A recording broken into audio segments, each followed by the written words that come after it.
Happened 23 years ago. An elderly widow attacked and left for dead in her own home. Isla Mae Clark died in Marshalltown on August 29, 2001, and her killers have never been caught.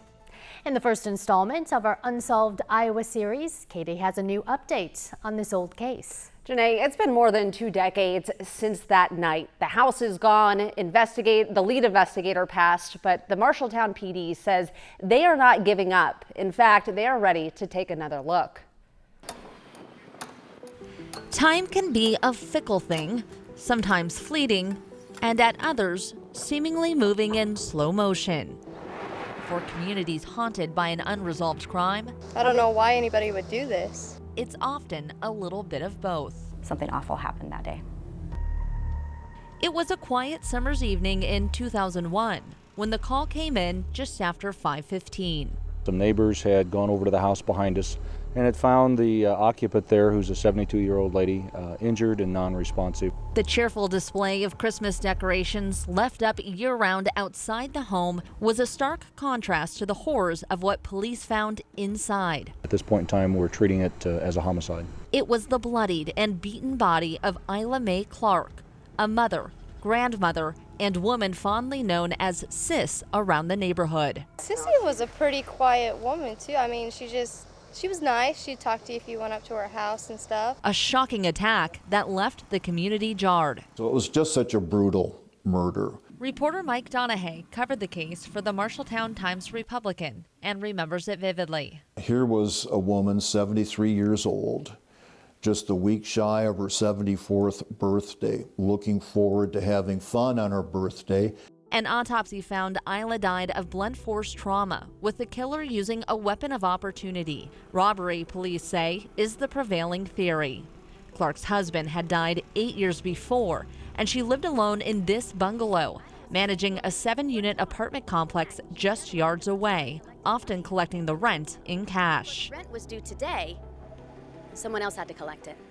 Clark's home once stood in this lot, but has since been raised to make room for commercial businesses.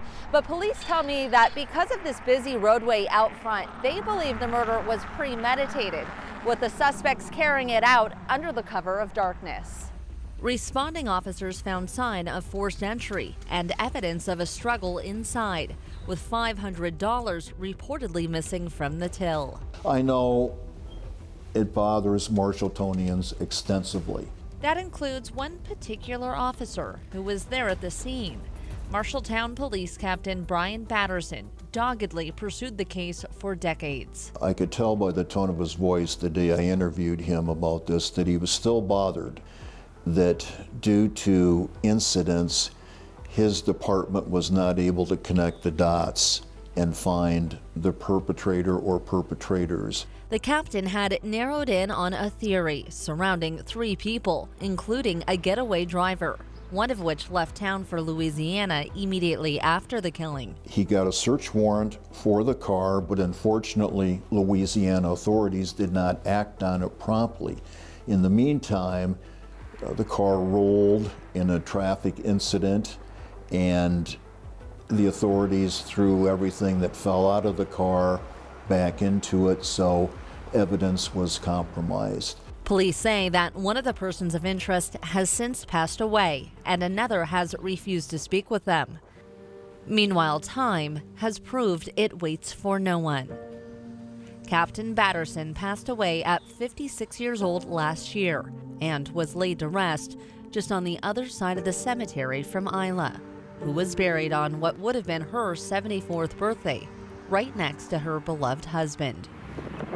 Perhaps in a nod to the beloved captain, and definitely in an effort to finally get closure for Isla's family, a pair of police investigators are re-examining the case. There was evidence left at the scene. I'm not going to comment, I guess, on exactly what was there or what piece of evidence we have. Captain Kyle Stevenson and Lieutenant Sadie Weekly say there's still a chance that evidence could be used to solve the case, and they're now exploring how new technology might be used to test it. However, a fresh look also means starting back at the beginning, 23 years ago. Nothing was done on a computer-based system at all. A tough task in itself, accounting for the changes in police techniques. Back then they would have been using actual 35mm cameras to take pictures. For the first time ever, the Marshalltown PD sharing photos from the case file, hoping time will work in their favor this round. Lots of different reports from officers. Using the same red binder Captain Batterson put together, they'll be retracing his steps.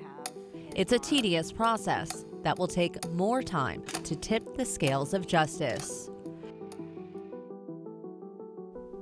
And Marshalltown PD believes there's a strong possibility that this case could be solved. So if anyone has any information, you are asked to call Marshalltown PD or to make an anonymous tip by calling Crime Stoppers at 641-753-1234. You see it right there on your screen, 641-753-1234.